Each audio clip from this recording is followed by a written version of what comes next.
नमस्कार दोस्तों, स्वागत है आपका स्टडी फॉर सिविल सर्विसेज में। देखिए, स्टडी फॉर सिविल सर्विसेज के छात्र हैं तो ये वाला टेलीग्राम जरूर ज्वाइन करके रखिए। यूट्यूब चैनल में हमारे साथ है तो भी ये वाला टेलीग्राम ज्वाइन करना बहुत ज्यादा जरूरी है। सारे नोटिफिकेशन, सारे अपडेट, सारे मोस्ट इंपोर्टेंट ट्रिक्स, सारा रिवीजन सब कुछ यहाँ पे बताया जाता है। टेस्ट को ध्यान से अटेम्प्ट करिए और बताइए कितना स्कोर आपने किया है, कितने सही किए हैं टोटल क्वेश्चन में से। सभी लोग अपना अपना स्कोर जरूर कमेंट करिए। दोस्तों, ये full length mock test paper number 8 है। इससे पहले आपने मॉक टेस्ट पेपर की सीरीज में कुल 7 मॉक टेस्ट पेपर देखे हैं जो कि बाइलिंगुअली एक्सप्लेन किए जाते थे और यहाँ भी बाइलिंगुअल आपको फॉर्मेट में दिखाई देगा। तो आइए शुरू करते हैं। इसमें खुद से हल करने का प्रयास कीजिएगा और कमेंट बॉक्स में बताइएगा कि आपने खुद से कितने सही किए। देखिए, पहला प्रश्न आपके सामने है और इसमें कहा जा रहा है, देखिए दोनों भाषाओं में दिया हुआ है। हाल ही में सीमा सड़क संगठन के 27वें महानिदेशक के रूप में किसे नियुक्त किया गया है। यहाँ 4 विकल्प हैं, चारों को आप देख रहे हैं, इसमें से सही कौन सा होगा। तो देखिए, इसमें राजीव चौधरी जी जो हैं उन्हें यहाँ नए 27वें महानिदेशक के रूप में अपॉइंट किया गया है। इसके बाद जो सेकंड वाला है उसकी ओर चलते हैं। यहाँ पर कहा गया है कि बेरिलियम का परमाणु भार कितना है।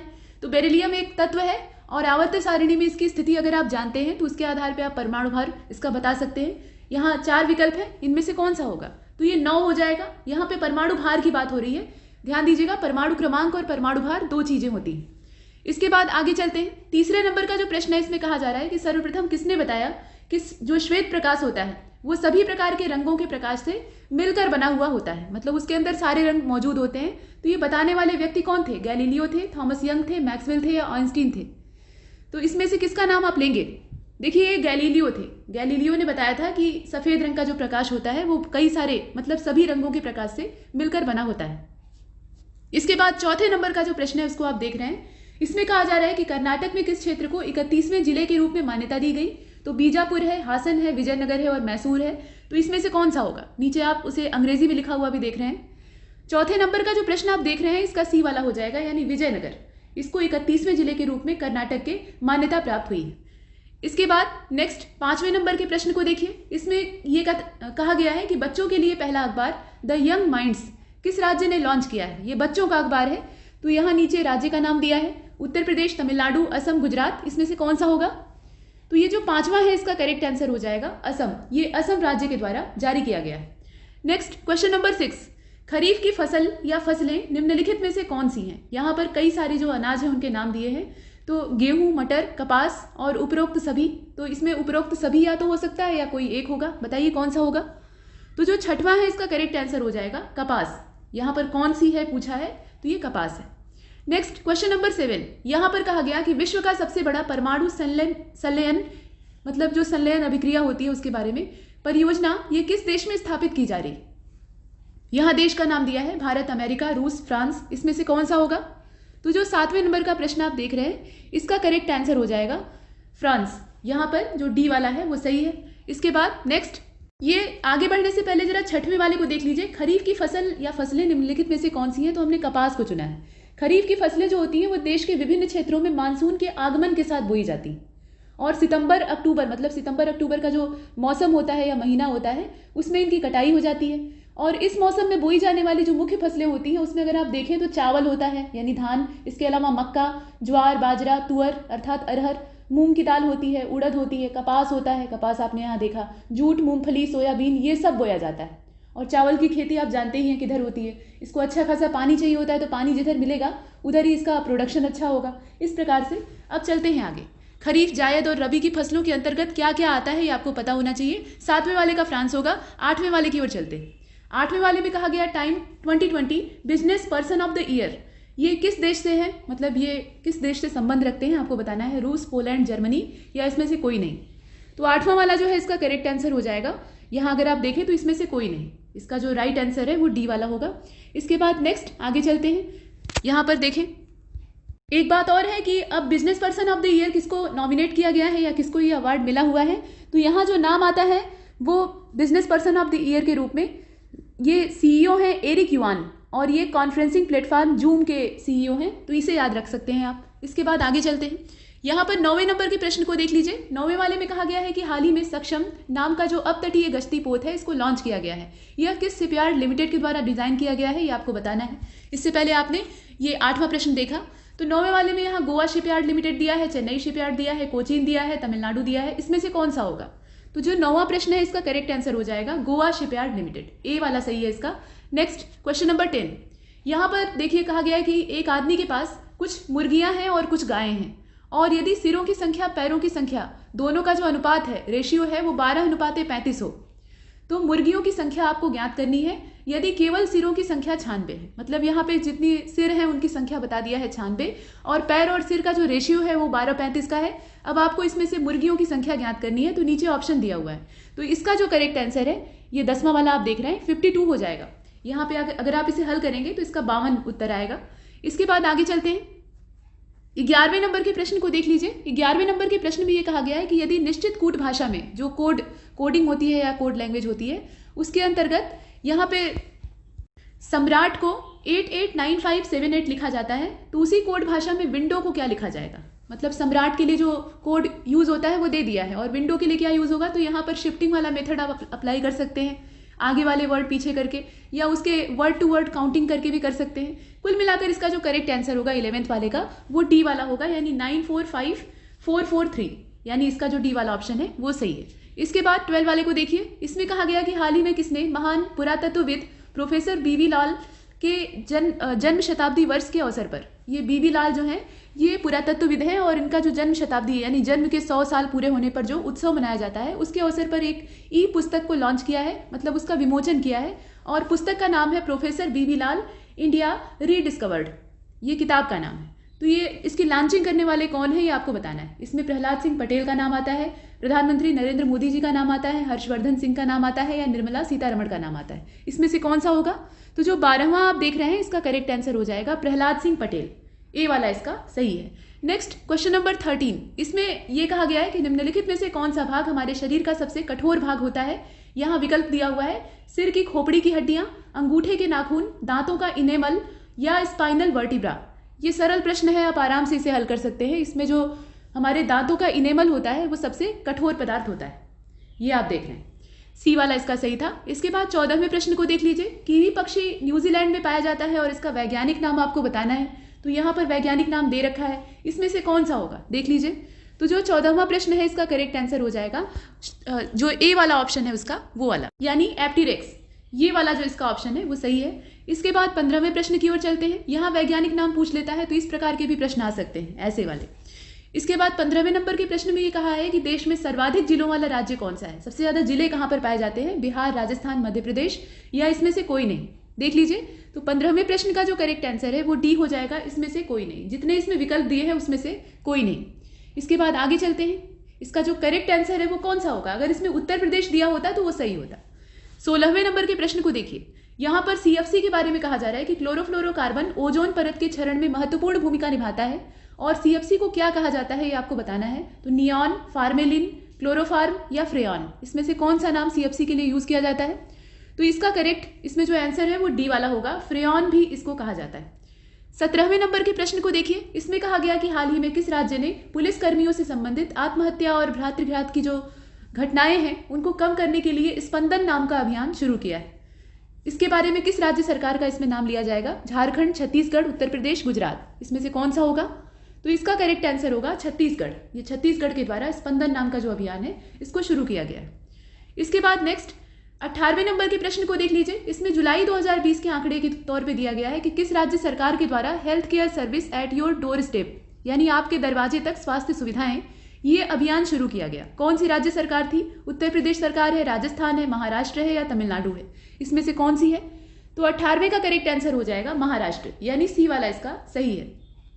19वें प्रश्न को देखिए। इसमें कहा गया कि निम्नलिखित देशों में से किसमें आर्थिक सहयोग और विकास संगठन का मुख्यालय स्थित है, यानी Organisation for Economic Cooperation and Development, इसका जो हेडक्वार्टर है वो कहाँ पर स्थित है। यहाँ विकल्प दिया है, देखकर बताइए।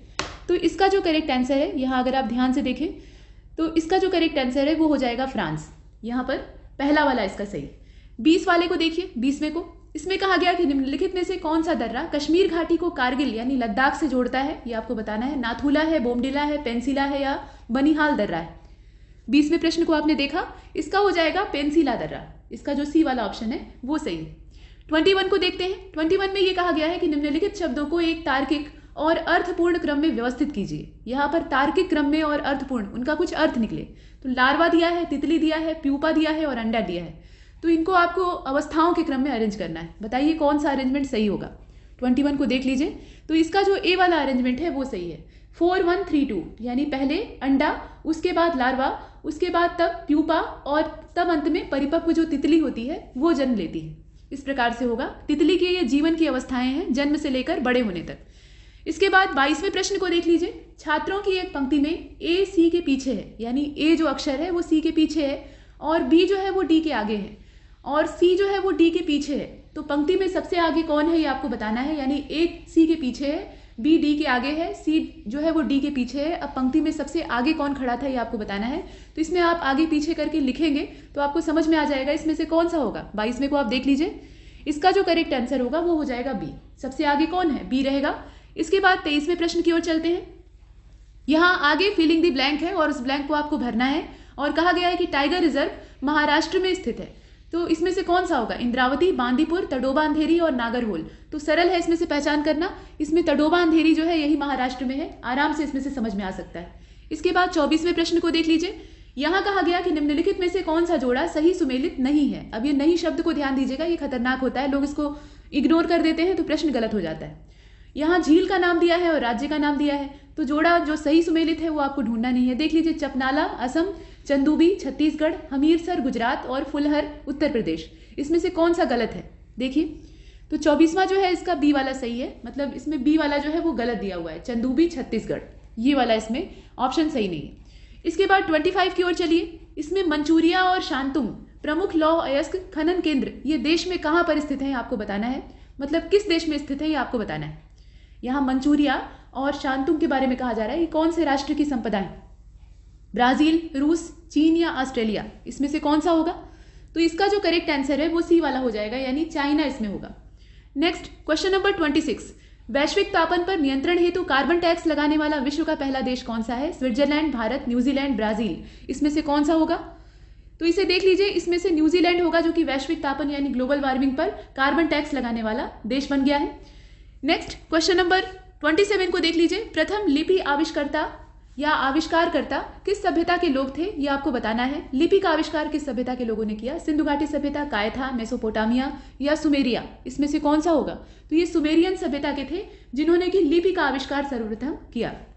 इसके बाद 28वें नंबर के प्रश्न को देखिए। इसमें समान न्याय और निःशुल्क विधिक सहायता संविधान के किस अनुच्छेद में लिया गया है ये आपको बताना है। तो अनुच्छेद 39 है, अनुच्छेद 39 क है, 43 है और 43 क है। इसमें से कौन सा होगा। तो 28 को देख लीजिए, इसका जो करेक्ट आंसर है वो 39 क हो जाएगा, यानी 39 क्लॉज ए। इसके बाद 29 को देखिए, यहाँ पर ये पॉलिटी के क्वेश्चन है। इसमें कहा गया कि किस संविधान संशोधन अधिनियम के तहत लोकसभा सीटों की संख्या 525 से बढ़ाकर 545 कर दी गई। ये कौन सा अमेंडमेंट एक्ट था ये आपको बताना है और कब हुआ था वो तारीख भी दी हुई है। तो इस विकल्प में से आपका सही कौन सा है। इसका जो सी वाला ऑप्शन है वो सही है, ये 31वां संशोधन था 1972 का। नेक्स्ट क्वेश्चन नंबर 29 के बाद 30 को देख लीजिए। 30 वाले क्वेश्चन में ये कहा गया है कि जहाज महल का निर्माण किस शासक ने करवाया था। हवा महल तो आपने सुना है, ये जहाज महल है। तो यहाँ बाज बहादुर का नाम दिया है, गयासुद्दीन का नाम दिया है, महमूद बेगड़ा का नाम दिया है और होशंग शाह का नाम दिया है। तो इनमें से कौन सा होगा देख लीजिए। 30वां जो है इसका करेक्ट आंसर हो जाएगा गयासुद्दीन। ये ग्यासउद्दीन है, मतलब वही नाम है गयासुद्दीन, बी वाला सही। इसके बाद 31 को देखिए, यहाँ पर कहा गया, ये इतिहास के क्वेश्चन है। बाबर ने गाजी की उपाधि किस युद्ध के बाद प्राप्त की थी। चंदेरी का युद्ध, सर ए पुल का युद्ध, पानीपत का युद्ध या खानवा का युद्ध। इसमें से कौन सी ऐसी लड़ाई थी जिसके बाद बाबर गाजी की उपाधि को धारण करता है। तो गाजी का मतलब क्या होता है, काफिरों को मारने वाला। इसमें से बैटल ऑफ खानवा जो है वो आपका सही होगा, यानी डी वाला। 32 को देखते हैं। मध्यकालीन भारतीय इतिहास के संदर्भ में चौथ क्या है। चौथ एक प्रकार का क्या चीज है वो आपको बताना है। तो यहाँ दिया हुआ है तारीख है या भूमि माप संबंधी इकाई है, भू राजस्व संग्रहण की इकाई है या कर है। इसमें से कौन सा होगा देख लीजिए। तो जो 32 है इसका करेक्ट आंसर हो जाएगा, ये कर है। चौथ, सरदेशमुखी, ये सब आप देखते हैं मराठों के संदर्भ में। इसके बाद आगे चलते हैं। 33 को देखिए। निम्नलिखित में से किसने 12 साल के जो मुस्लिम काश्तकार थे उनके द्वारा चलाए गए आंदोलन को लीड किया था, यानी उसको नेतृत्व दिया था। इसमें नाम दिया है अश्वनी कुमार दत्त, प्रमोदनाथ मित्रा या प्रमोद मित्रा इनको कहा जाता था, बंगाली थे, सुरेंद्रनाथ बनर्जी और इसके अलावा अब्दुल हलीम गजनवी। आप बताइए इसमें से कौन से होंगे। तो इसका जो करेक्ट आंसर है वो हो जाएगा अश्वनी कुमार दत्त। यहाँ ये जो है नेतृत्व करते हैं। इसके बाद 34 में कहा गया है कि बसंती देवी 1921 में गिरफ्तार होने वाले स्वयंसेवकों में पहली महिला स्वयं सेविका थी और बसंती देवी किसकी पत्नी थी ये आपको बताना है। तो सी आर दास, टी प्रकाशम, मोतीलाल तेजावत या जितेंद्र नाथ बनर्जी, इसमें से कौन सा होगा। 34 को आप देख रहे हैं, तो इसका जो ए वाला ऑप्शन है वो सही है, यानी सी आर दास की ये पत्नी थी।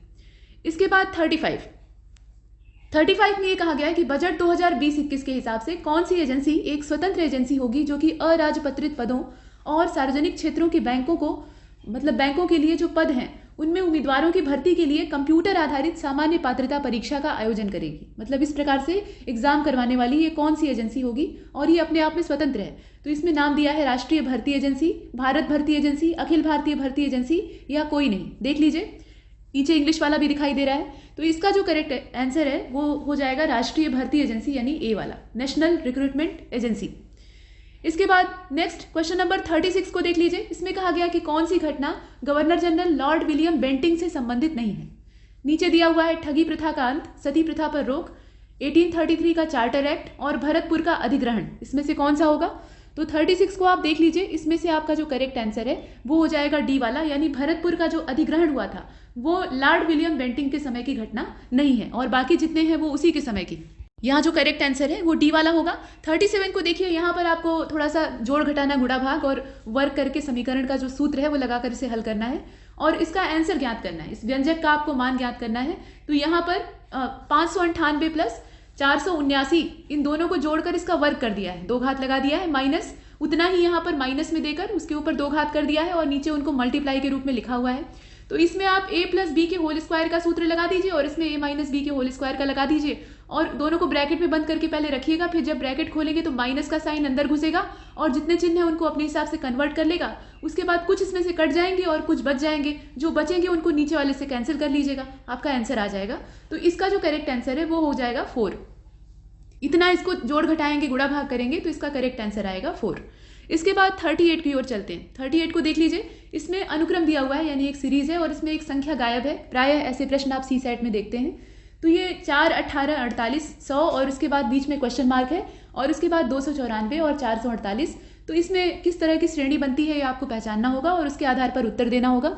तो इसका जो करेक्ट आंसर है वो हो जाएगा 180, यानी 180। अगर आप इसे हल करेंगे, कैलकुलेट करेंगे तो 180 आएगा। इसके बाद 39 की ओर चलते हैं। अब यहाँ पर देख लीजिए, फिर से आपकी हिस्ट्री आ गई। कहा गया है कि कांग्रेस के अधिवेशन और अध्यक्ष दे दिए गए हैं, कौन सा सही सुमेलित नहीं है ये आपको बताना है। तो फैजपुर अधिवेशन ये 1937 का है, जवाहरलाल नेहरू इसके अध्यक्ष थे, ऐसे दिया हुआ है। बंबई अधिवेशन राजेंद्र प्रसाद का था, मतलब उनकी अध्यक्षता में हुआ था। इसके बाद कानपुर अधिवेशन 1925 वाला जो है ये मोतीलाल नेहरू की अध्यक्षता में हुआ था और कलकत्ता अधिवेशन 1917 वाला एनी बेसेंट की अध्यक्षता में हुआ था। तो आप बताइए गलत कौन सा है, देख लीजिए। तो इसका जो करेक्ट आंसर है वो कानपुर अधिवेशन जो मोतीलाल नेहरू दे दिया है वो वाला गलत है, सी वाला इसका रॉन्ग है, बाकी जो है वो सही। इसके बाद चलते हैं 40वें की तरफ। 40वें प्रश्न को देख लीजिए। इसमें कहा गया है कि भारत का जो राष्ट्रीय ध्वज है, अब यहाँ एक तारीख के लिए जगह खाली छोड़ दी गई है और कहा गया कि को आयोजित भारतीय संविधान सभा की बैठक में अपनाया गया था, उसे एक्सेप्ट किया गया था। तो यहाँ देख लीजिए कौन सा होगा, एक्सेप्ट नहीं, यहाँ पे अडॉप्ट किया गया था ऐसा हम कहेंगे। नीचे आप इंग्लिश में लिखा हुआ देख सकते हैं। तारीख दी हुई है 22 जुलाई 1947, 24 जनवरी 1950, 26 नवंबर 1949 या 22 जनवरी 1946, इसमें से कौन सी डेट होगी, देख लीजिए। तो इसका जो करेक्ट आंसर है वो है 22 जुलाई 1947। इसका जो करेक्ट आंसर है ये ए वाला सही। इसके बाद आगे चलते हैं। यहाँ पर 41वें प्रश्न को देख लीजिए। 41वें प्रश्न में कहा है कि हाल ही में उत्तर प्रदेश सरकार ने किस जनजाति को रोजगार देने के लिए रोड मैप तैयार किया है। यहाँ जनजाति का नाम दिया है थारू, बुक्सा, खैरवार और सहरिया, इसमें से कौन सी जनजाति है, देखकर बताइए। तो 41 का जो करेक्ट आंसर है वो हो जाएगा थारू। थारू जनजाति को यहाँ पे रोजगार देने के लिए एक रोड मैप तैयार किया गया है। इसके बाद केला फाइबर उत्पाद का संबंध उत्तर प्रदेश के किस जिले से है ये आपको बताना है। तो कुशीनगर, कौशाम्बी, ललितपुर, कासगंज, इस प्रकार से दिया हुआ है। इसमें से आपका कुशीनगर हो जाएगा, जिससे कि इसका मतलब केला फाइबर उत्पाद का संबंध है। इसके बाद 43 को देखते हैं। 43 में कहा गया है कि निम्नलिखित में से कौन सी फसल जायद की फसल नहीं है। अभी हमने पीछे कपास के बारे में देखा था, अब यहाँ पे दूसरी फसलों के बारे में कहा जा रहा है। तो जायद की फसल इसमें से कौन सी नहीं है। आप देखिए तरबूजा, खरबूजा, इसके अलावा खीरा, ये सब क्या है, ये जायद की फसलें हैं, लेकिन मूंगफली जो है वो जायद की फसल नहीं है, इसीलिए हम ग्राउंड नट को इसमें चुनेंगे, यानी डी वाला इसका सही। इसके बाद चलते हैं आगे। 44 को देख लीजिए। इसमें विश्व मृदा दिवस प्रतिवर्ष संयुक्त राष्ट्र के द्वारा कब मनाया जाता है, उसकी तारीख आपको बतानी है। नीचे तारीख दी हुई है।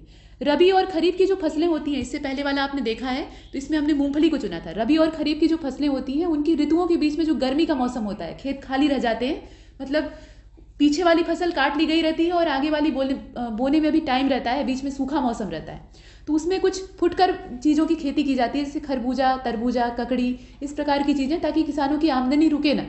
लेकिन मूंगफली उसमें शामिल नहीं है। इसमें अगर आप देखें तो तरबूजा, खरबूजा, खीरा, सब्जी, चारा, बरसीम, इन सब की खेती होती है।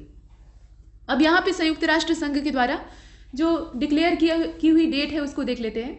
विश्व मृदा दिवस के लिए कौन सा होगा इसमें से? 5 दिसंबर होगा। इसकी जो तारीख है आप जानते हैं, 5 दिसंबर होगी।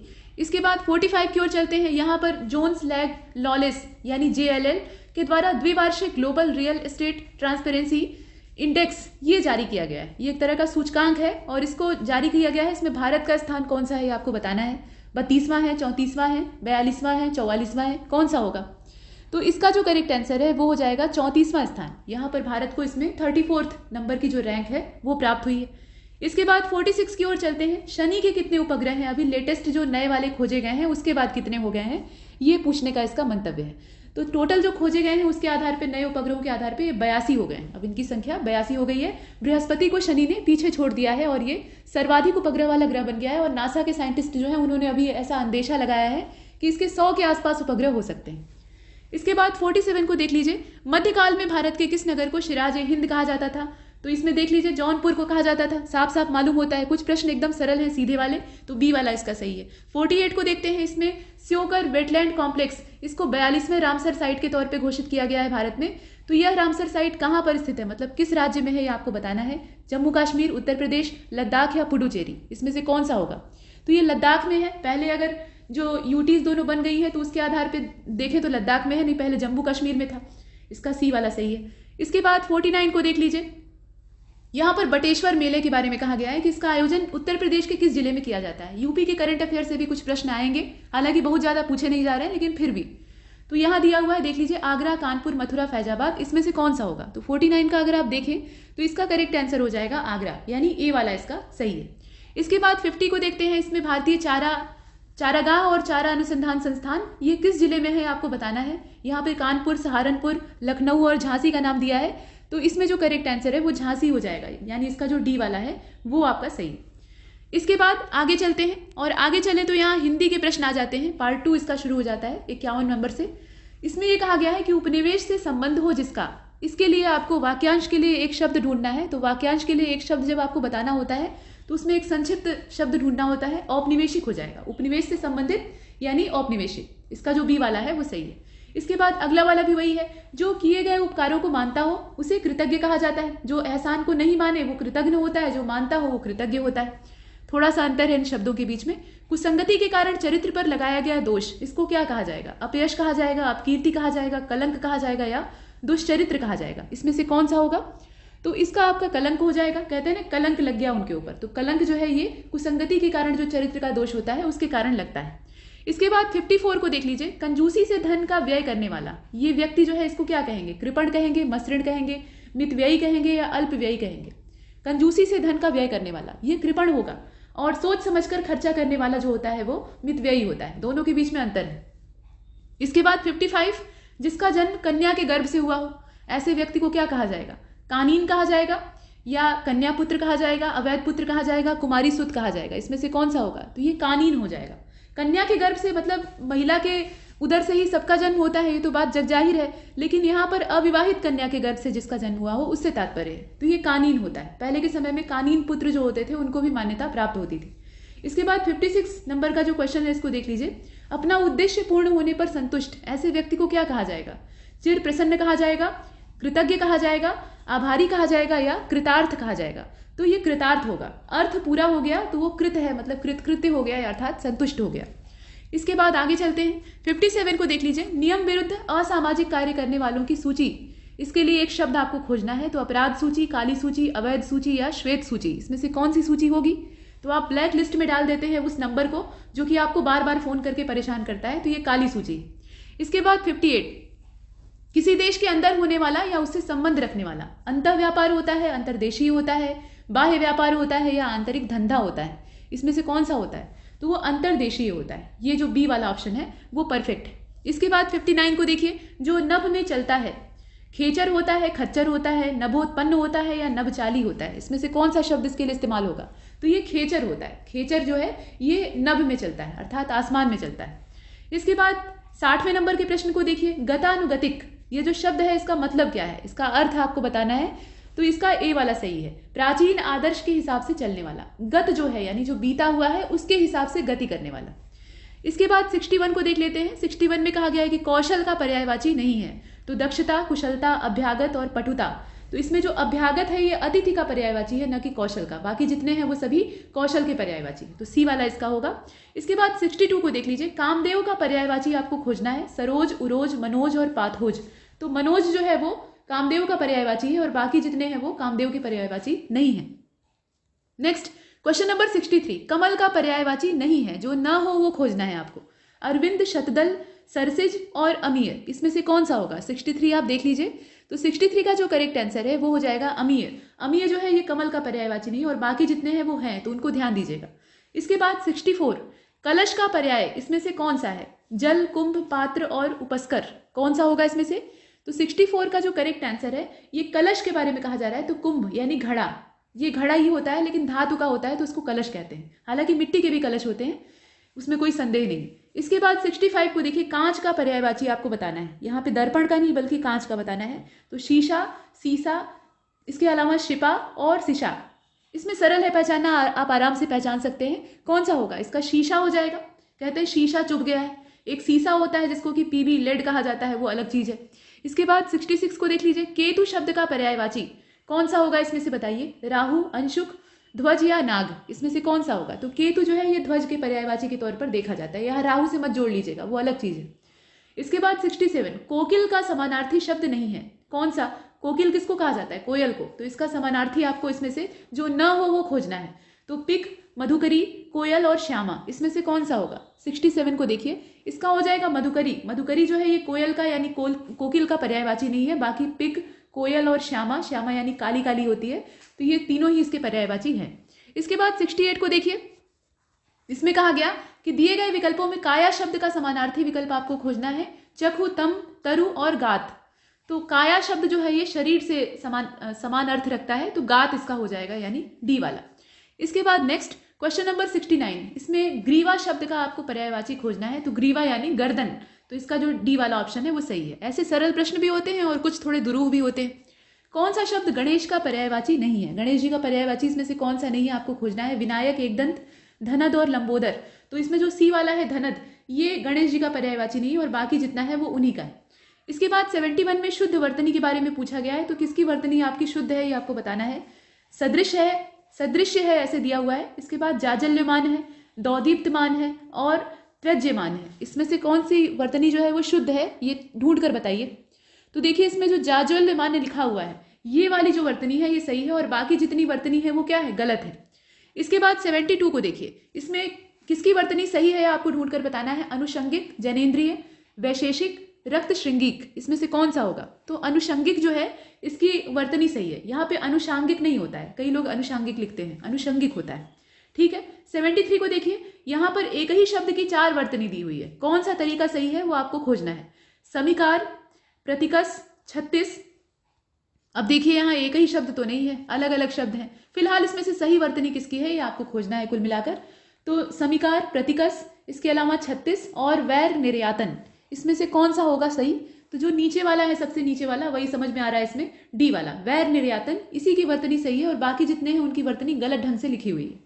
74 को देखिए, इसमें एक ही शब्द की वर्तनी 4 तरह से लिखी हुई है। तो एक ही शब्द यहाँ भी नहीं है, यहाँ दूसरे ढंग से लिखा हुआ है, लेकिन फिलहाल इसमें से आपको सही वर्तनी का चयन करना है। तो व्यतिकर है, ऊपर लिखित है, इसके अलावा आधिक्य है और अतिरेक है। तो अतिरेक नहीं लिखा है बल्कि आतिरेक लिखा हुआ है। इसमें से कौन सा सही होगा? मतलब शुद्ध वर्तनी वाला शब्द कौन सा है ये बताइए।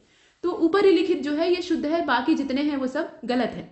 इसके बाद नेक्स्ट 75, शुद्ध वर्तनी वाले शब्द का आपको चयन करना है। अरेक है, भावातिरेक है, प्रागैतिहासिक है, इसके अलावा कलातिरेक है। किसकी सही है इसमें से? तो जो भावातिरेक है वही सही है और बाकी जितने हैं वो सब गलत है। इसके बाद 76 को देखिए, इसमें कहा गया है कि निम्नलिखित में से किस शब्द की वर्तनी, मतलब कोई एक शब्द है जिसकी वर्तनी अशुद्ध है और वही अशुद्ध आपको खोजना है। द्वारिका, अहल्या, आद्र, प्रवज्र्या, इसमें से कौन सा होगा? तो द्वारिका जो है ये सही नहीं है, द्वारका होता है ना कि द्वारिका। इसके बाद आगे चलते हैं 77 को। वर्तनी की दृष्टि से निम्नलिखित में से अशुद्ध शब्द कौन सा है? ज्योत्सना, अहोरात्र, भास्कर, मिष्टान्न। मिष्ठान्न नहीं है, मिष्टान्न है। अब आपको बताना है कौन सा इसमें से अशुद्ध है, देखकर बताइए। तो इसमें जो भास्कर लिखा है ये अशुद्ध है, बाकी जितने हैं वो क्या है? शुद्ध हैं, ये सभी सही है। इसके बाद नेक्स्ट यहाँ देख लीजिए 78 को देखिए। इसमें कहा गया है कि निम्नलिखित शब्दों में एक की ही वर्तनी शुद्ध है, कौन सा? आधीन, आकंठ, अकस्मात, इसके अलावा आकांड, तांडव, ऐसे लिखा हुआ है। तो शब्द भी बड़े थोड़े दुरूह क्वालिटी के हैं, कोई बात नहीं। इसमें से बताइए कौन सा होगा? 78। तो 78 का हो जाएगा डी वाला, आकांड, तांडव। ये क्या है? वर्तनी के हिसाब से शुद्ध है और बाकी जितने हैं वो गलत हैं। जैसे अकस्मात होता है, आकंठ, ये हालांकि सही है लेकिन इसमें इस प्रकार से होता है, मतलब यहाँ पे जो अड़ा है वो आधा रहता है और आधीन नहीं होता है बल्कि अधीन होता है। इसके बाद 79 को देखिए। निम्नलिखित शब्दों में से किसी एक की वर्तनी जो है वो शुद्ध है, वो कौन सा है? आभ्यंतरिक, अत्यधिक, निरोग, यहाँ निरोग लिखा हुआ है, और निरपराधिनी। इसमें से कौन सा होगा? तो जो निरपराधिनी है वो सही है और बाकी जो है वो सही नहीं है। इसके बाद 80 नंबर के प्रश्न को देखिए। इसमें कहा गया है कि एक की वर्तनी शुद्ध है, वो कौन सा है? तो राज्यमाल है, कोमलांगिनी है, निरोग है, अक्षौहिणी है। इसमें से कौन सा हो जाएगा? तो ये अक्षौहिणी जो है इसकी वर्तनी शुद्ध है। ये सेना का एक प्रकार होता है, स्वरूप होता है, ये सही वर्तनी वाला है, डी इसका सही होगा। इसके बाद 81 को देखिए। इसमें कहा गया है कि कौन सा विलोम युग्म, अब यहाँ विलोम के बारे में कहा जा रहा है, कौन सा विलोम युग्म जो है वो त्रुटिपूर्ण है? क्षर अक्षर, समास व्यास, स्वल्पायु, चिरायु, आहार विहार, इसमें दिया हुआ है। तो कौन सा इसमें से त्रुटिपूर्ण है यानी गलत है, ये आपको बताना है। 81 को देख लीजिए। 81 का जो करेक्ट आंसर है वो डी हो जाएगा, आहार विहार। ये आपका क्या है? विलोम नहीं है, ये एक मिलते जुलते, जैसे समान अर्थ वाले शब्द होते हैं और समान मतलब वाले होते हैं, उनसे संबंध रखता है। इसके बाद 82 को देखिए। निम्नलिखित में से कौन सा त्रुटिपूर्ण है? यहाँ भी विलोम ही है आपका। तो इसमें आमिष, सामिष है, आधार, आधेय है, विनत और उद्धत है, विपत्ति और संपत्ति है। इसमें से कौन सा सही है आपका? तो आमिष और सामिष ये क्या है? ये त्रुटिपूर्ण है, इसमें सही नहीं है। आमिष और सामिष जो है ये सही नहीं। इसके बाद देख लीजिए, निरामिष होना चाहिए था, आमिष के बाद निरामिष होना चाहिए था, तो विलोम का जो युग्म था वो सही हो जाता। इसके बाद 83 को देखिए। अमित शब्द का विलोम क्या है? सुमित, कुमित, परिमित या दुर्मित, इसमें से कौन सा होगा? तो अमित मतलब जिसकी कि कोई मिति ना हो, यानी उसको मापा ना जा सके, तो यहाँ पे परिमित हो जाएगा, यानी 83 का क्या हो जाएगा? अगर आप ध्यान से देखें तो इसका सी वाला हो जाएगा, जिसकी की सीमा यहाँ पे बधी हुई हो।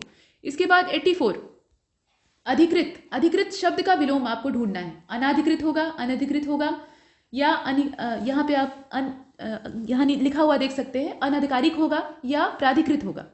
तो इसमें से कौन सा शब्द होगा? 84 को अगर आप देखें तो इसका बी वाला सही होगा, अनधिकृत। इसका जो सही वर्तनी वाला विलोम है, लिखे सब वही है लेकिन उसमें सही ढंग से कौन सा लिखा हुआ है, तो अनधिकृत इसका सही होगा। इसके बाद अनुलोम। इसका इस शब्द का विलोम क्या हो जाएगा? सुलोम हो जाएगा, प्रतिलोम हो जाएगा, अनुलोम हो जाएगा या अवलोम हो जाएगा। तो इसका जो करेक्ट आंसर है वो प्रतिलोम हो जाएगा, यानी बी वाला इसका सही है। इसके बाद 86 को देखिए। अवर। अवर का क्या हो जाएगा? इसमें से विलोम देख लीजिए, प्रवर होगा, लघु होगा, सुवर होगा या कनिष्ठ होगा। तो ये प्रवर होगा, प्रवर जो बी वाला इसका है वो सही होगा। इसके बाद 87 को देखिए। आचार का विलोम क्या है? आचार का यहाँ पे देख लीजिए, अनाचार होगा, या अनाचार यहाँ 2 बार दे दिया है, उसके बाद अत्याचार है और विचार है, तो इसमें से कौन सा सही है? आचार का इसमें से अनाचार हो जाएगा, चाहे आप बी वाले को चुनिए चाहे ए वाले को, इसमें दोनों ही वही है। इसके बाद 88 को देखिए।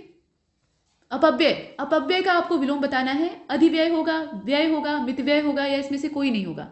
तो 88 का जो करेक्ट आंसर है वो सी वाला हो जाएगा, यानी मितव्यय, सी वाला इसका सही है। इसके बाद 89 को देखते हैं। आवरण। आवरण का विलोम आपको बताना है, तो इसमें से कौन सा होगा? अनावरण होगा, आचरण होगा, सुवर्ण होगा या अवज्ञा होगा। 89 को आपने देखा तो इसका अनावरण हो जाएगा, यानी ए वाला इसका सही है। आर्द्र का विलोम आपको बताना है, तो शुष्क हो जाएगा। आर्द्र मतलब गीला, शुष्क मतलब सूखा। मक्षिका किसका तत्सम है? तो मक्खी का। मक्खी को शुद्ध भाषा में मक्षिका कहा जाता है। वानर का तद्भव आपको बताना है, तो बंदर हो जाएगा। इसके बाद आगे चलते हैं। यहाँ पे 93 को देखिए। बेंत का तत्सम रूप आपको बताना है, तो बेंत होता है, वेत्र होता है, वेंत्र होता है या वेंत्री होता है, इसमें से कौन सा होगा देखकर बताइए। तो इसका जो वेत्र है वो सही होगा, यानी बी वाला इसका सही है। इसके बाद 94 को देखिए। अब यहाँ तद्भव तत्सम चल रहा है। अमीय है, उलूक है, इष्टिका है और कुपुत्र है, कौन सा आपका तद्भव शब्द है ये आपको बताना है, देखकर बताइए। तो इसमें अगर आप ध्यान से देखें 94 को, तो जो अमीय है वो आपका तद्भव है और बाकी जितने हैं वो तत्सम यहाँ लिखे हुए हैं, इसका ए वाला सही होगा। यहाँ तद्भव तत्सम का गलत युग्म आपको चुनना है, मतलब शब्दों के तद्भव और तत्सम एक साथ दिए हुए हैं। धीरज और धीरज दिया है, बैन और वचन दिया है, पलंग और पर्यंक दिया है, भैंस और महिषी दिया है। तो ऊपर ही आपको दिखाई दे रहा है धीरज का धैर्य होता है और यहाँ धीरज दिया हुआ है। इसके बाद 96 को देखिए, कौन सा इसमें से तद्भव है आपको बताना है। तो यहाँ रुक्ष लिखा हुआ है, वृक्ष लिखा है, पल्लव लिखा है और खजूर लिखा है। तो खजूर आपका इसमें से तद्भव है और बाकी जितने हैं वो क्या है, तत्सम है। 97 को देखिए, तद्भव शब्द का आपको चयन करना है, सुर, निडर, गति, कमल, इसमें से कौन सा होगा, देखकर बताइए। तो जो 97 है इसका करेक्ट आंसर हो जाएगा निडर। यहां पर तद्भव आपको खोजना था, तो निर्भीक इसका तत्सम होता है, ये निडर जो है ये तद्भव है। इसके बाद मगही, मगही शब्द जो है ये किस प्रकार का है ये आपको बताना है, तद्भव है, तत्सम है, देशज है या विदेशी है। तो ये तद्भव शब्द है। मागधी जो है वो शुद्ध होता है। इसके बाद 99, शतक लगाने के हम लोग करीब हैं, 2 प्रश्न और। तो इसमें 99 नंबर का जो क्वेश्चन है इसमें अर्ध तत्सम शब्द आपको ढूंढना है, अर्ध तत्सम। बच्चा, दाई, रात्रि और कान, इसमें से कौन सा होगा। तो 99 का जो करेक्ट आंसर है वो दाई हो जाएगा। यहाँ जो आप देख रहे हैं ये अर्ध तत्सम है। इसके बाद 100 नंबर का जो क्वेश्चन है इसमें सुवर्ण, ये किस प्रकार का शब्द है आपको बताना है, देशज है, विदेशज है, तत्सम है या तद्भव है। तो ये तद्भव शब्द है। सुवर्ण जो है ये तद्भव शब्द है, इसका जो तत्सम होता है वो स्वर्ण होता है या सुवर्ण होता है। इसके बाद यहाँ पर ये टेस्ट समाप्त होता है। इसी प्रकार से आपके मॉक टेस्ट पेपर जो है वो जारी रहेंगे। आप इसमें प्रैक्टिस करते रहिए और तब तक के लिए नमस्कार।